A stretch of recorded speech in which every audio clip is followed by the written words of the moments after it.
ហុយដីអីហុយយ៉ាងហ្នឹងសឹងតែក្អួតចេញមកក្រៅហើយព្រះអើយតើអ្នកភូមិរស់នៅទីនេះយ៉ាងម៉េចកើតទេចាំមើលចុះជប់សិនលោកតាដងតើលោកសាកំពុងតែចង់ប្រើប្រាស់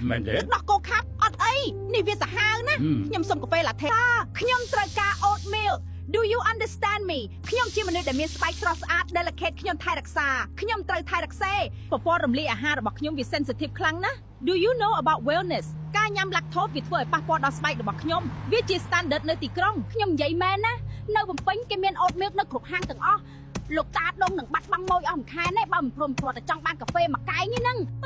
នោះអីហ្នឹងទឹកដោះគោស្រស់ទឹកដោះគោធម្មតាតើលោកតាដងចង់សម្លាប់ខ្ញុំមែនទេខ្ញុំនិយាយថា lactose free តើនេះវាសាហាវខុសខៅណាខ្ញុំវិលមកហើយខ្ញុំសន្លប់ហើយថាបាន